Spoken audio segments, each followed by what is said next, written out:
और जब अभिमन्यु ने कहा कि क्या ये धर्म का युद्ध है, क्या ये धर्म है, तो दुर्योधन ने जवाब दिया कि अभिमन्यु, यदि हम धर्म का पालन करते तो ये युद्ध ही क्यों होता। तुम हमें धर्म की दोहाई दे रहे हो, यदि हमने धर्म का पालन किया होता तो ये युद्ध ही क्यों होता। इस छोटी सी बात से हमें यह समझना है कि यदि आपने भी अपने धर्म का सही ढंग से पालन किया होता, तो यदि आपके घरों में युद्ध जैसी स्थितियां हैं, यदि धर्म का साथ दिया होता तो वो स्थितियां कभी न उत्पन्न होती। आपके घरों में भी महाभारत तब होता है जब आप धर्म की मर्यादाओं को तोड़ देते हैं। लक्ष्मण रेखा सीता के लिए खींची गई लक्ष्मण जी के द्वारा। यदि लक्ष्मण रेखा के भीतर यदि सीता होती तो क्या रावण उन्हें स्पर्श करता।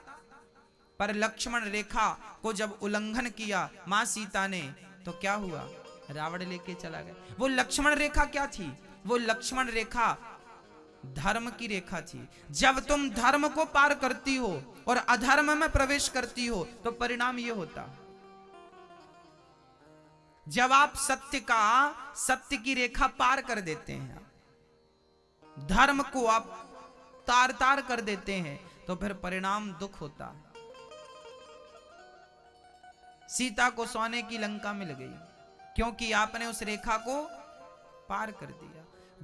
जैसे हमारे भारत में संविधान 26 जनवरी 1950 में लागू हुआ था।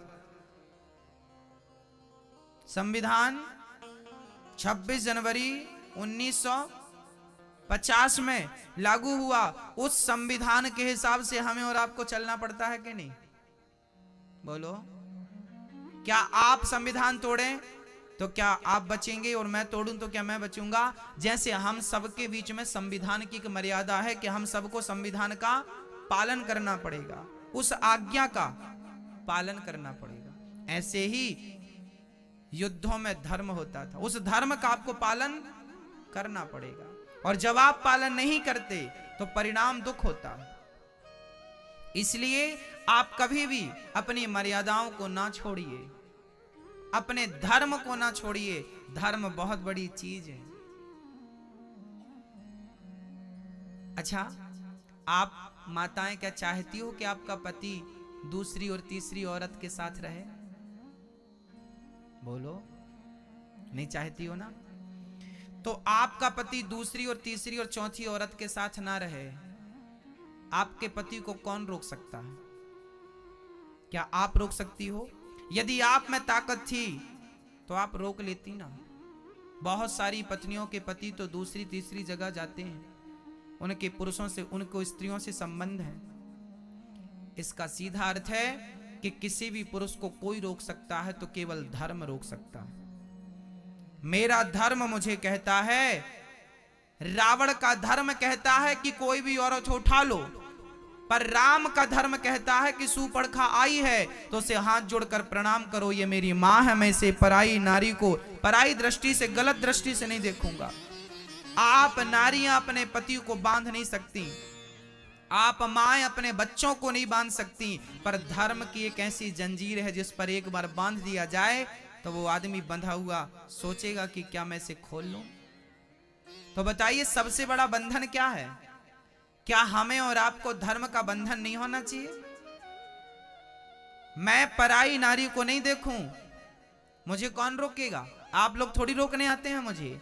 जब मैं अकेले रहता हूं और मुझे कोई दिखता है तो मुझे कौन रोकता है, कौन रोकता है। मुझे मेरा धर्म रोकता है कि बेटा ये गलत है। रास्ते में 1 करोड़ रुपया पड़ा है, 2 किलो सोना पड़ा है, मैं अकेला हूं, सामने सोना पड़ा है और पैसा पड़ा है, वहां मुझे कौन रोकेगा, बोलो। वहां मुझे कौन रोकेगा। वहां मुझे मेरा धर्म रोकेगा कि ये गलत है। वहां मैं अपने आप से बातें करूंगा कि क्या बेटा ये तू जो कर रहा सही है। यदि मैं उठा रहा हूं तो मेरी आत्मा कहेगी ये गलत कर रहा है तू, ये गलत है। याद रखना, दुनिया के लोग अपनी अपनी बातें कर सकते हैं, अपने अपने हिसाब का संदेश आप तक पहुंचा सकते हैं, अपनी अपनी बातें आप तक कह सकते हैं, पर जो धर्म है मेरी माँ वो आपका साथी है, संगी है, और धर्म का मार्ग कभी भी आपको गलत रास्ते पर नहीं जाने देगा। इसलिए धर्म का पालन करिए। किसका पालन करिए? किसका पालन करिए? आजकल लोग कहते हैं हम धर्मात्मा थोड़ी हैं। सचमुच तुम धर्मात्मा होते तो तुम्हारी स्थिति कुछ और होती।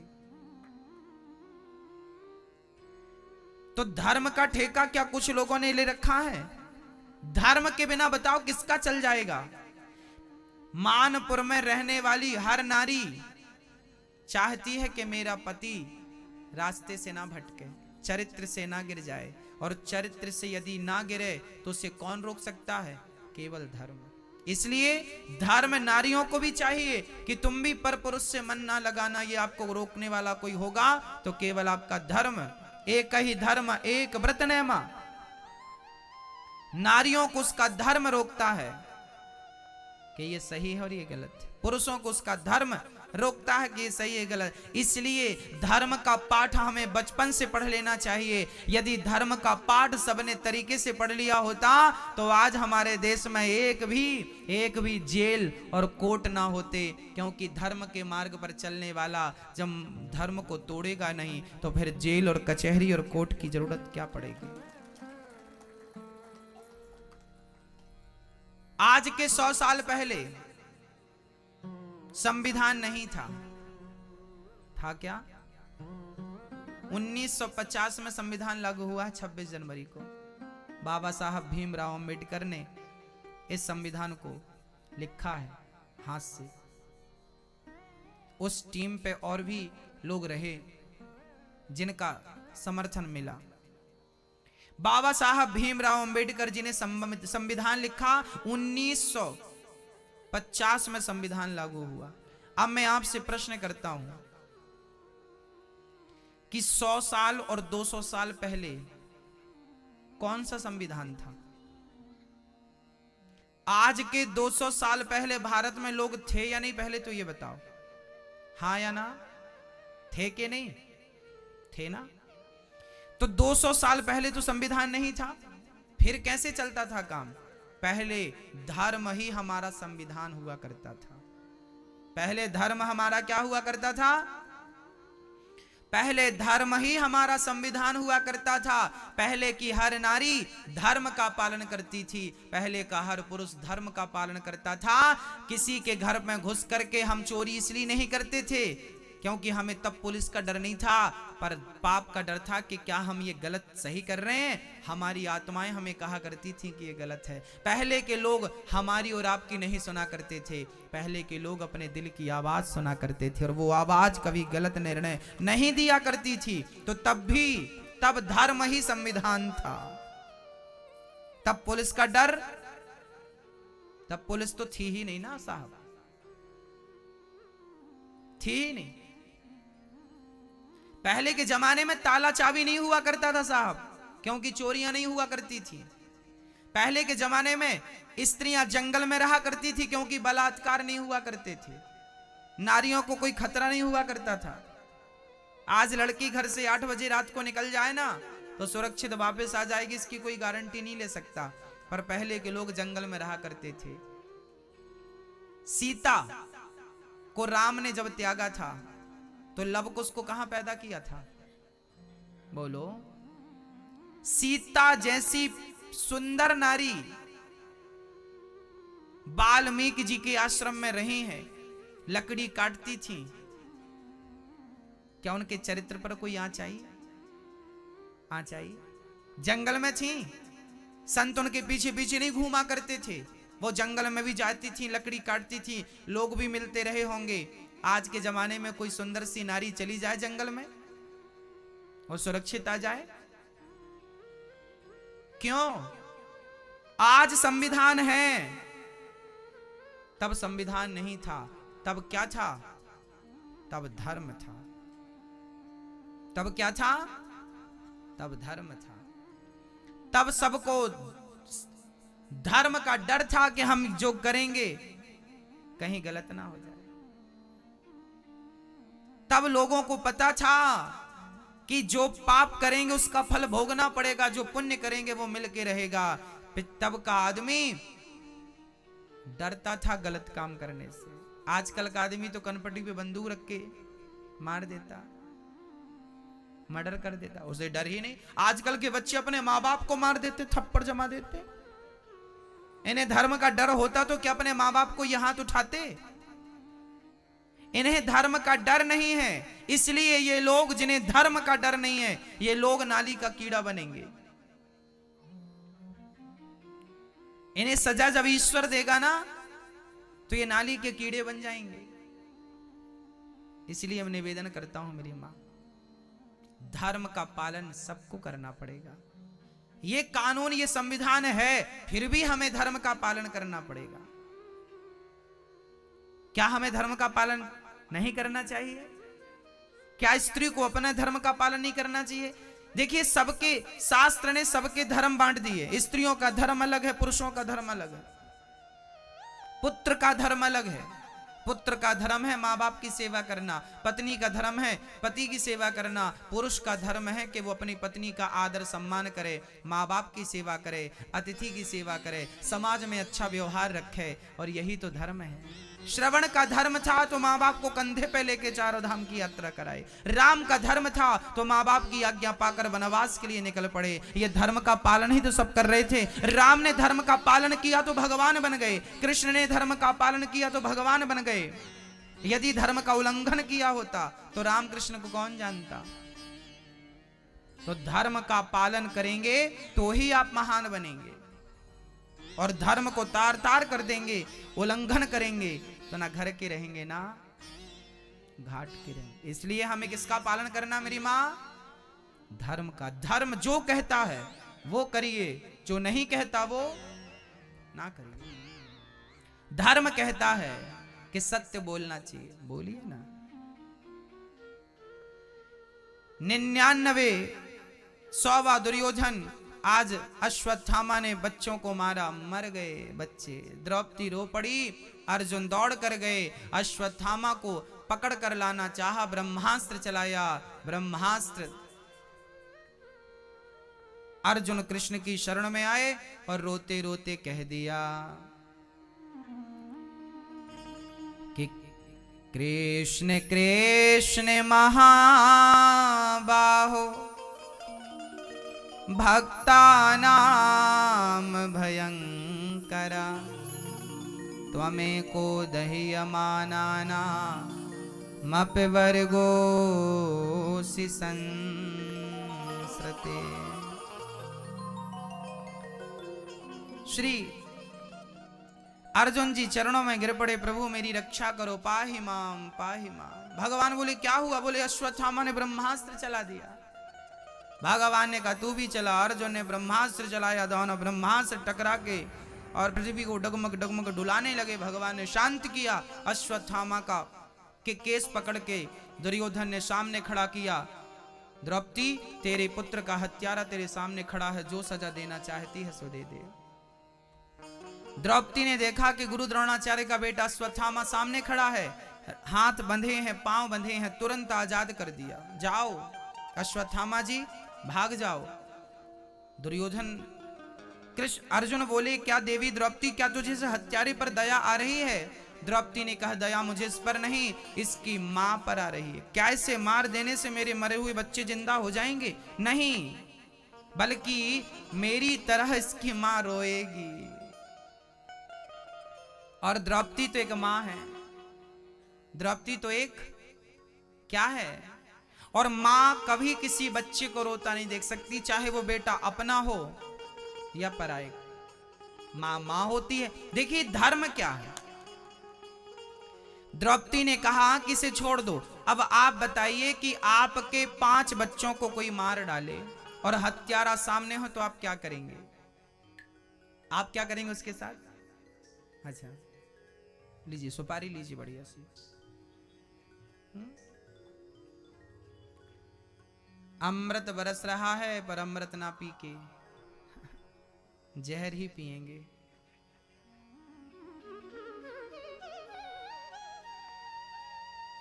भक्तों द्रौपदी के 5 बच्चे मारे गए, हत्यारा सामने है। द्रौपदी कहती है छोड़ दो। क्यों छोड़ दो? क्योंकि दया धर्म का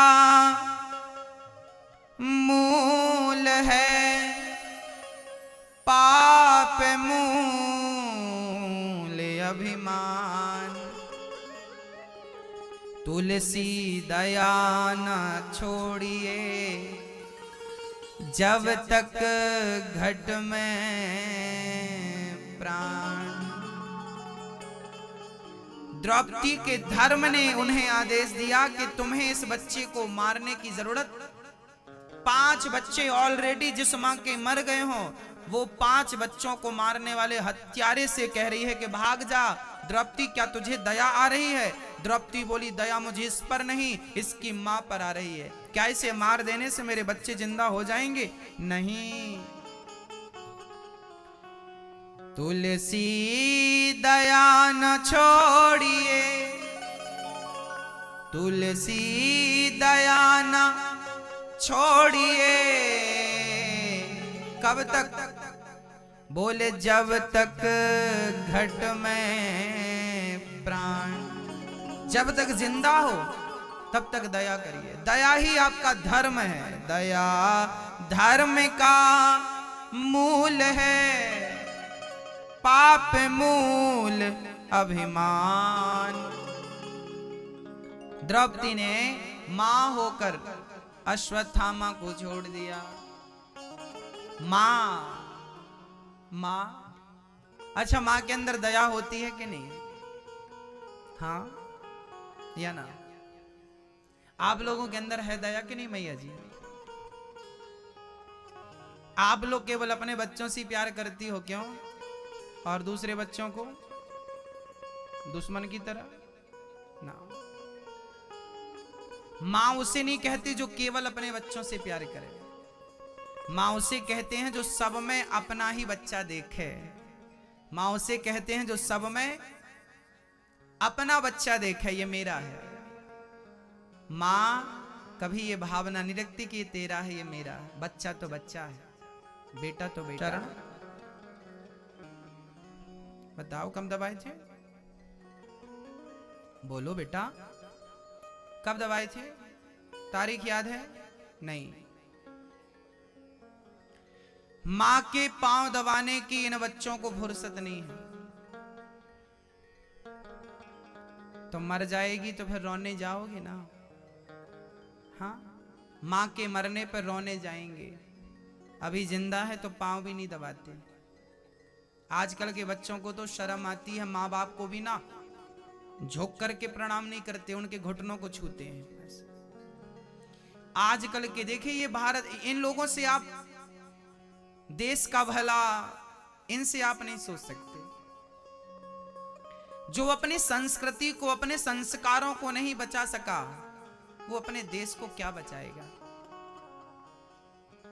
हमारे भारत में हिंदुओं को, हम अपनी बात करते हैं, हम गैरों की बात नहीं करते। हम अपनी बात करें, हमारे सनातन धर्म में मां को भगवान का दर्जा दिया गया है। हम लोग अपनी मां को क्या मानते हैं? भगवान। तो भगवान को प्रणाम करना चाहिए कि नहीं? मां नहीं है, भगवान है। कभी तुम्हें भगवान मिलेंगे, यहां जितने लोग बैठे हैं ध्यान से सुनना, कभी तुम्हें भगवान मिलेंगे ना, तो तुम भगवान को देखना, तो भगवान की सूरत, भगवान की शक्ल भी बिल्कुल वैसी ही होगी जैसे आपके माँ की शक्ल है। माँ की शक्ल से ईश्वर की शक्ल मैच करती है, क्योंकि ईश्वर ही भगवान है। माँ का पर्यायवाची भगवान है और भगवान का पर्यायवाची माँ। चाहे माँ कह दो चाहे भगवान कह दो, एक ही बात। माँ भगवान है, इसलिए माँ के पांव में जरा हाथ लगाया करो। और माँ के चरणों में जो धूल लगी है ना, वो मेरे माथे का चंदन है, वही माथे का चंदन है। मंदिर जाने का समय ना हो तो मत जाना, माँ के पांव दबा देना और आरती जला के माँ की आरती उतार लेना। माँ की आरती उतार लोगे तो भगवान की आरती उतर गई, फिर कुछ नहीं करना आपको। हाँ, तो माँ जिंदा है अभी आप लोगों की। आप लोग बड़े खुश नसीब हैं कि माँ जिंदा है। हाँ, इसलिए थोड़ा माँ को प्यार दीजिए। 2-5 मिनट बूढ़ी माँ के पास बैठ लिया करो। तुम्हारे बच्चे बड़े बड़े हो गए हैं, पत्नी भी बढ़िया है, पत्नी को और बच्चों को तो आप समय देते हो, पर बूढ़ी माँ के पास 5 मिनट बैठने का भी आप लोगों को टाइम नहीं मिलता। अरे आपकी माँ है, आपकी माँ है। बचपन में तुम 1000 प्रश्न करते थे, माँ ये क्या है, माँ ये क्या है, ये क्या है, ये क्या है। छोटे छोटे बच्चे कोई जिद करते हैं ना, और वो जिद पूरी ना करो तो बच्चे ना आपको मारने लगते हैं। छोटे छोटे बच्चे, उन्हें पता नहीं होता क्या, वो बच्चे ना थप्पड़ जमा देते हैं, माँ बाप को मारते हैं। उनकी जिद पूरी ना करो, गुस्सा आता बच्चों को। तुम भी बच्चे थे, कभी माँ को गाल पे थप्पड़ मार देते थे बचपन में, तब का कोई दोष नहीं था। पर अब तुम बड़े हो गए, अब समझदार हो गए हो। तुम्हारे 1000 प्रश्नों का उत्तर दिया था माँ ने, 1000 थप्पड़ खाने के बाद भी तुम्हें दूध पिलाया था माँ ने। आज उसी माँ के पास बैठने का 5 मिनट आपके पास नहीं है। हाँ, कर लो तुम पूजा, ना जाने कहां जा रहे हो पूजा करने। भगवान तो घर पे था और तीर्थ यात्रा पे बेटा निकल गया, पता नहीं तीर्थ में किसे खोजेगा। माँ ही तीर्थ है, माँ ही मंदिर है, माँ ही ईश्वर है। मैं कुछ नहीं जानता, मैंने नवरात्रि में 9 दुर्गाओं को नहीं देखा, पर अपनी माँ को तो देखा है ना। मेरी माँ ही तो सब कुछ है। इसलिए माँ कहते हैं, भगवान कहते हैं, माँ की दुआएं कभी टाली नहीं जाती। हाँ, माँ की दुआ कभी खाली नहीं जाती, ये बात भगवान से टाली नहीं जाती। बर्तन मांझ कर 4 बच्चों का पेट भर देती है माँ, पर दुर्भाग्य देखी उन 4 बच्चों से एक माँ पाली नहीं जाती। तू कितनी अच्छी है, तू कितनी भोली है, वो प्यारी प्यारी है ना। हे प्रभु मुझे दुख दे दीजिए। कुंती बुआ ने भगवान से क्या मांगा मेरी माँ? मैया जी, ओ मैया, क्या मांगा? दुख मांगा। क्यों मांगा? क्योंकि कुंती बुआ भली भांति जानती हैं कि यदि सुख जीवन में आया तो वो सुख हमें कृष्ण से दूर कर देगा, पर दुख आया तो वो दुख कृष्ण के श्री चरणों में ले जाके डाल देगा। इसलिए सुख अच्छा नहीं, दुख अच्छा। वो दुख अच्छा है मेरी माँ, जो दुख कम से कम भगवान की याद तो दिलाए। ऐसा सुख किस काम का जो भगवान को भुला दे। तब कुंती बुआ ने दुख मांगा। कन्हैया ने कहा, माँ जब से आपने होश संभाला तब से आपने दुख ही दुख पाया, फिर दुख मांग रही हो क्यों? कुंती बुआ ने कितना दुख उठाया, क्यों? मैया जी, कुंती बुआ ने कितना दुख उठाया। आप कभी कभी माताएं रोती रोती आप लोग कहती हो हमने तो बड़ा दुख उठाया, शायद हमारे जैसे दुख किसी ने नहीं उठाया। आप ये गलत कहती हो। आपसे ज्यादा दुखियारी माएं भी संसार में हैं, आपसे ज्यादा दुखियारे पुरुष भी संसार में। कुंती बुआ ने कितना दुख उठाया, जरा आप अपने दुख से कुंती के दुख को जरा कंपेयर करके देखना, तौल कर देखना, किसका दुख ज्यादा। देखिए, कुंती के पति का नाम क्या था? क्या नाम था? पांडु। कुंती के पतिदेव थे पांडु। कुंती के एक भी बेटा नहीं था, तभी उनके पति को श्राप लग चुका था। उनके पति को बीमारी थी, श्राप लग चुका था कि तुम अपनी पत्नी का स्पर्श भी करोगे यदि भोग के लिए तो उसी क्षण तुम मर जाओगे। छोटी सी अवस्था में 12 साल की उम्र में कुंती को बेटा हो गया, नाम रखा कर्ण। उसे पानी में बहाना पड़ा। दुर्वासा जी ने कुछ मंत्र दिए थे कुंती को कि तू ये मंत्र पढ़ेगी तो ये देवता आएगा और तुझे एक पुत्र देके चला जाएगा, परंतु वो देवता तेरे कुंवारपन को भंग नहीं करेगा। अब कुंती बुआ ने लगा बाबा जी ने मजाक किया होगा, मंत्र पढ़ा तो सूर्य देवता प्रकट भये। सूर्य देवता ने कहा अब हम आए हैं। कुंती डर गई, बोले आप आए हैं तो चले जाइए। बोले ना ना, आए हैं तो अब संतान देके जाएंगे। कुंवारे में एक बच्चा पैदा हुआ, नाम रखा कर्ण, पानी में बहाया। तो वहां आगे घाट पर वो बहता हुआ गया तो राधे नाम की एक स्त्री ने उस बच्चे को लिया, इसलिए कर्ण का नाम पड़ा राधेय। राधे कर्ण, दानवीर कर्ण कुंती के बेटा थे। पर सोचिए, आपका बेटा आपके दूसरे बेटों से झगड़ा कर रहा है और आप कह ना पाए। कुंती ने कभी कहा नहीं किसी से कि ये मेरा बेटा है। क्या एक मां को इससे बड़ा भी कोई दुख होगा कि वो अपने बेटे को अधिकार से ये ना कह सके कि ये मेरा बेटा है? यदि कहेगी तो लोग कहेंगे कैसे तुम्हारा बेटा है।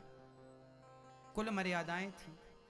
आखिरी में जब महाभारत का युद्ध हुआ था तब माता कुंती ने कर्ण को बताया था, बेटा तुम मेरे पुत्र हो। कर्ण बहुत रोए कि मां, यदि मैं तेरा बेटा था तो तूने पहले क्यों नहीं बताया? क्यों नहीं बताया मां? क्यों अत्याचार किया मेरे साथ? कुंती ने कहा, बेटा मैं मजबूर थी। दुनिया हंसती, दुनिया कहती कुंती के और कितने बेटे हैं। लोग मेरे चरित्र पर दाग लगाते। लोगों को मैं कैसे समझाती कि कुंवारे पे संत जी का दिया मंत्र पढ़ा सो सूर्य देवता आ गए और वो ये बच्चा दे के चले गए। ये बात मैं बताती तो मानता कौन? इसलिए मैं चुप रही बेटा। अपमान बहुत सहा है कर्ण ने, और कुंती सब देखती रही पर चुप रही। कभी वो मां खुश नहीं रह पाई। थोड़ी सी संपन्नता मिली कि कौरवों ने जुआ खेल के सारा राज्य छीन लिया, लाक्षागृह में बंद कर दिया, आग लगा दी। लाख का एक घर बनाया था कौरवों ने। लाख का घर जानते हैं? हमारी माताएं लाख पहनती है ना, चूड़ी की तरह पिघलती है बड़ी।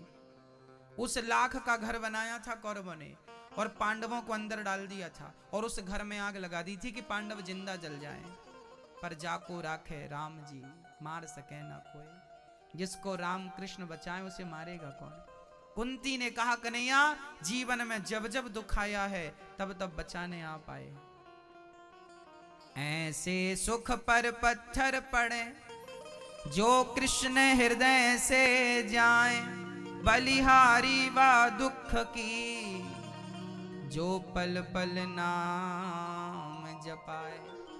हमें सुख नहीं चाहिए गिरधर गोपाल, हमें दुख दे दो। ऐसा दुख देना कम से कम उस दुख में आपकी याद तो बनी रहेगी। कुंती ने कहा, भारी सभा में आग लगा दी। भारी सभा में द्रौपदी के चरित्र पर, उसकी साड़ी पर हाथ डाला दुशासन ने। तब द्रौपदी ने आपको ही तो बुलाया था। कहां जा छिपे हो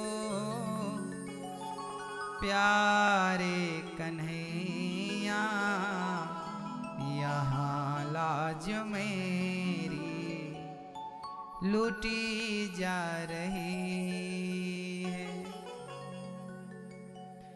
दुशासन के हाथों तेरी द्रौपदी की सभा बीच साड़ी खींची जा रही है। कहाँ जा छिपे हो प्यारे कन्हैया, यहाँ लाज मेरी लूटी जा रही है। जिन्होंने कभी मेरी सूरत ना देखी वो देखेंगे आज बदन मेरा नंगा। जुआ में पति जी मेरे हारे हैं बाजी, महलों की रानी लूटी जा रही है। मेरा कोई ना सहारा बिन तेरे, नंदलाल सवरिया मेरे। द्रौपदी ने पुकारा, गोविंद गोविंद चले आओ, गोपाल चले आओ, गोविंद चले आओ, गोपाल चले आओ। जब द्रौपदी ने कहा कन्हैया मेरे सारे सहारे छूट गए, कन्हैया ना पति सुनता है ना पितामह सुनते, मेरे सारे सहारे छूट गए, मेरे श्याम सुंदर क्या रूठ गए, अब नैया लगा दो पार,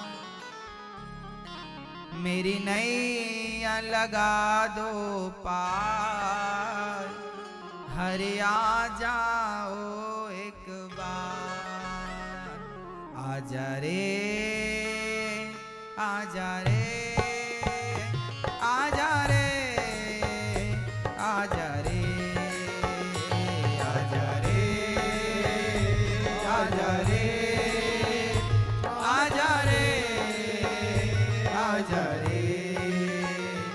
आजा रे आजा रे आजा रे आजा रे आजा रे आजा।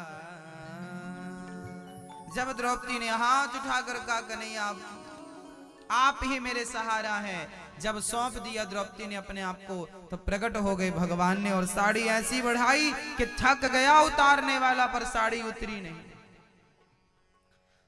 दुशासन बोला कि साड़ी बीच नारी है कि नारी बीच साड़ी है कि साड़ी ही की नारी है कि नारी ही की साड़ी है। द्रौपदी ने कहा मूर्ख, ना साड़ी बीच नारी है ना नारी बीच साड़ी है, ना साड़ी ही की नारी है ना नारी ही की साड़ी है, ये तो वृंदावन बिहारी है जो चीर बनकर खिंचा जा रहा है, खिंचा जा रहा, खिंचा।